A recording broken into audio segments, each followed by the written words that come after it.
नमस्कार दोस्तों, आज हम पढ़ने वाले हैं पाचन तंत्र। पाचन तंत्र को अंग्रेजी में कहा जाता है डाइजेस्टिव सिस्टम।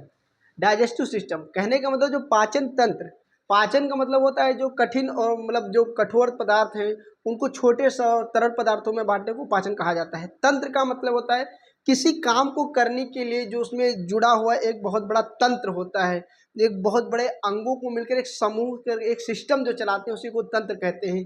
तो पाचन करने के लिए इतने तंत्र लगते हैं, इतने अंग लगते हैं, उसी को तंत्र कहा जाता है। पाचन दो प्रकार से होता है, एक होता है भौतिक पाचन, एक होता है रासायनिक पाचन। भौतिक पाचन का मतलब होता है किसी भोजन को थूर के, फाड़ के, चीर के, पीस के, वो जो पाचन होता है उसको कहा जाता है भौतिक पाचन। और एक होता है रासायनिक पाचन। रासायनिक पाचन का मतलब होता है कि जो रासायनिक तत्व निकलते हैं, रासायनिक पदार्थ निकलते हैं, उसके द्वारा जो भोजन में पाचन होता है उसको कहा जाता है रासायनिक पाचन। तो हमारे भोजन में जो पाचन होता है तो उसका मतलब होता है कि किसी कठोर पदार्थ को सरल पदार्थ में बांट देना ही पाचन कहलाता है। लेकिन अदर कार्य क्या होता है उसको समझिए थोड़ा सा। अगर हमारा भोजन है, हम एक साथ में दाल, चावल, सब्जी, रोटी, अनार, जूस सब पिए हैं, दूध पिए हैं, तो अब तो पाचन करने का मतलब वो है कि उसको छोटे छोटे भागों में बांट दिए तो पाचन कहला देता है। लेकिन उसमें से जो रस को निकालता है उसको अवशोषण कहा जाता है, और निकाले हुए अवशोषण को जो रक्त में गवड़ता है उसको स्वांगीकरण कहते हैं। तो ये जो प्रक्रियाएं हैं ये पूरा सिस्टम को एक बनाती हैं। अगर पाचन पाचन ही हो जाए और अवशोषण कर लिया जाए, अवशोषण करने के बाद स्वांगीकरण न किया जाए तो वो पाचन बेकार है। तो समझिए कि पहले पाचन किसे कहते हैं।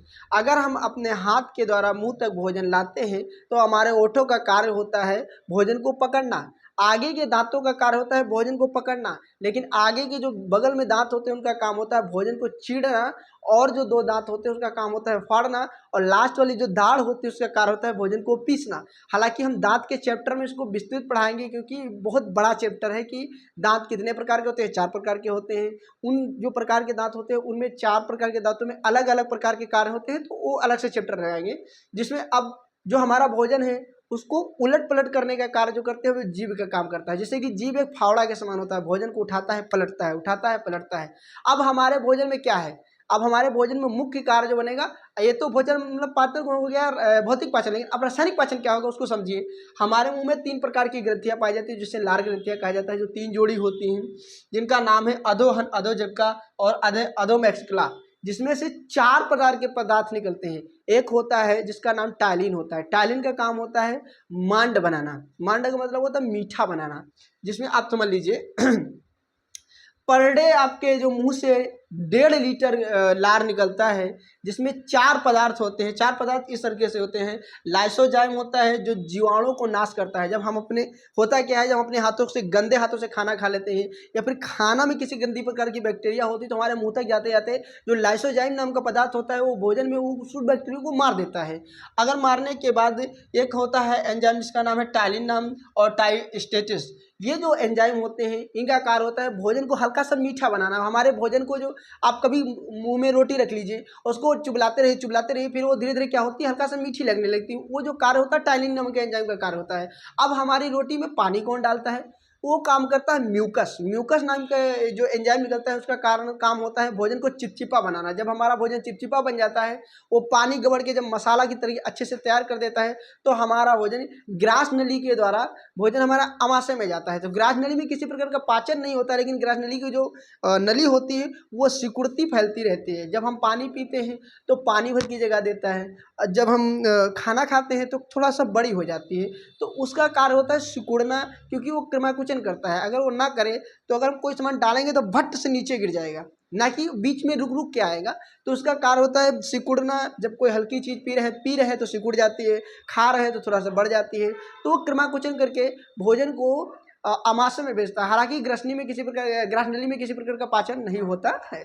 आमाशय में भोजन पहुंचने के बाद जब हमारा भोजन यहाँ मुख से आ करके आमाशय आ जाता है, इसके 3 भाग होते हैं। 3 भाग होते हैं, उनका ये नाम है। पहले का नाम है कार्डियक, दूसरे का नाम है फॉन्डिक, तीसरे का नाम है पाइलोरिक। कार्डियक जो होता है इसमें HCl नाम का जो एंजाइम निकलता है वो एंजाइम हाइड्रोक्लोरिक होता है। उसका काम होता है कि अगर भोजन में किसी प्रकार की गंदी बैक्टीरिया आ गई है और भोजन अम्लीय नहीं है तो उसको अम्लीय बना देता है। तो जो हमारा HCl होता है वो भोजन को अम्लीय बनाता है और उसमें जो बैक्टीरिया होता है उसको नाश करता है। उसके बाद जो हमारा फांडिक है वो भोजन को रोक के रखता है। उसका काम मतलब इतना है कि भोजन को रोक के रखना, क्योंकि हमारे आमाशय में सबसे ज़्यादातर समय लगाता है, भोजन को रोकने का कार्य करता है।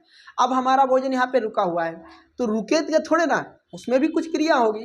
क्रिया क्या होती है, इसमें भौतिक पाचन होना शुरू हो जाता है। भौतिक पाचन इस प्रकार से होता है कि जो हमारी आमाशय होती है क्रमाकुचन क्रिया करती है, वो दबती है खुलती है, दबती है खुलती है।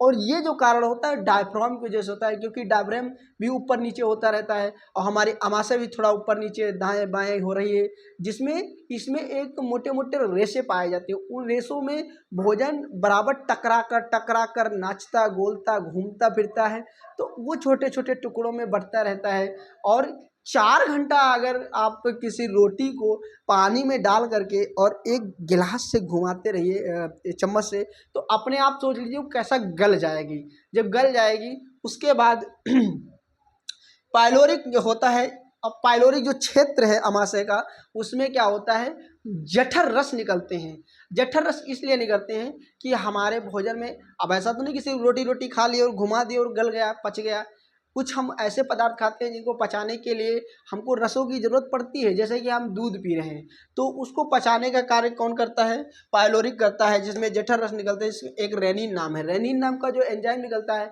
जठर रस निकलता है, उसका काम होता है दूध को दही में बदलना। हालांकि ये बच्चों में सबसे ज़्यादा पाया जाता है, कि आप जब देखे होंगे कि जब छोटा बच्चा होता है तो छोटा बच्चा, आप कभी देखे होंगे जब दूध पीता है तो उनके मुंह से जब डकार आती है, मान लीजिए कुछ वॉमिट जैसा करता है, तो क्या करता है, वो दही जैसा करता है। तो दही जो होता है वो उसका जो दही बनाने का कार्य करता है वो हमारा होता है रेनिन, जो हमारे भोजन को दूध से दही में बदलता है, जो कि दूध को पचाने का कार्य करता है। फिर होता है पेप्टिन।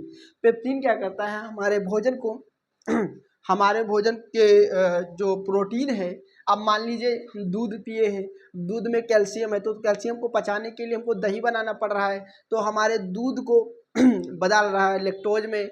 अब इसी तरीके से हमारा जो प्रोटीन है उसको पेप्टान में बदल रहा है। अब हमारे भोजन जो मुंह में गया था, मुंह से आमाशय में गया, तो जब तक मुंह में होता है उसे बोनलेस कहा जाता है। बोनलेस अगर देखा जाए तो मतलब उबाला हुआ भोजन, मतलब हल्का सा पाचन हुआ है जैसे उबल गया हो, लेकिन जब अंदर जा रहा है तो कायम हो रहा है। क्या हो रहा है, कायम हो रहा है। जब मतलब आंत में आमाशय में रहता है तो कायम होता है। अब ये धीरे धीरे धीरे धीरे भोजन जब 4 घंटे बीत जाते हैं तो भोजन हमारा जाता है छोटी आंत में। अब छोटी आंत में भोजन जाएगा तो छोटी आंत में 3 भाग होते हैं। जो 3 भाग होते हैं उनका नाम इस प्रकार से है। एक का नाम होता है छोटी आंत में, एक का नाम होता है पक्वाशय जिसे ग्रहणी कहते हैं, एक का नाम होता है अग्र क्षुद्रांत और तीसरे का नाम होता है क्षुद्रांत। अब क्या है, ये मतलब भर की क्लास हो गई है। अगर हम एक साथ पूरा पढ़ेंगे तो थोड़ा समझ में कम आएंगे, तो इसकी छोटी सी एक दूसरी कला ले लेंगे जिसमें छोटी आंत और बड़ी आंत और यकृत, पित्ताशय और अग्नाशय पढ़ लेंगे। कि देखियो है क्या, अग्नाशय जो है ना, ये हमारे भोजन को, संपूर्ण भोजन को पचाती है, क्योंकि इसके अंदर ही वो क्षमता है जो भोजन को पचा सकता है। कहने को मतलब इसी के अंदर वो क्षमता है, क्योंकि वसा को तोड़ने की जो क्षमताएं हैं वो अग्नाशय के पास है। और जो पित्त निकलता है, क्योंकि छोटी आंत कहती है कि हमको भोजन पचाने में कोई दिक्कत नहीं, लेकिन भोजन क्या होना चाहिए, अम्लीय नहीं होना चाहिए, क्षारीय होना चाहिए। हम भोजन पचाएंगे लेकिन वो अम्लीय नहीं होना चाहिए। और यहाँ आप देख चुके हैं क्योंकि ऊपर अम्ल निकल चुका है, HCl जो है वो अम्ल है, भोजन को बहुत ज़्यादा खट्टा कर दिया है। तो अब उस भोजन को अम्लीय से क्षारीय में बदलने के लिए कोई आना चाहिए ना, वो आने वाला है पित्ताशय से। जो हमारा यकृत है, पाचन तंत्र में सबसे बड़ी ग्रंथि है वो यकृत है। और ऑल हमारे शरीर में, पूरे शरीर में, ओवरऑल हमारे पूरे शरीर में सबसे बड़ी ग्रंथि है वो भी यकृत है, क्योंकि यकृत में बहुत से रस निकलते हैं और वो निकल करके पित्त में जाकर इकट्ठा होते हैं, निकल के, और इकट्ठा होने के बाद धीरे धीरे धीरे धीरे जब हमारा भोजन आमाशय से छोटी आंत की तरफ बढ़ता है तो पित्ताशय से वो रस आता है और भोजन को अम्लीय से क्षारीय में बदलता है। तो ये थोड़ी सी बड़ी क्लास हो जाएगी, इसीलिए आप छोटी आंत, बड़ी आंत और अग्नाशय और पित्ताशय और लीवर हम पढ़ेंगे दूसरी क्लास में। तो मिलते हैं दूसरे पार्ट 2 में। धन्यवाद।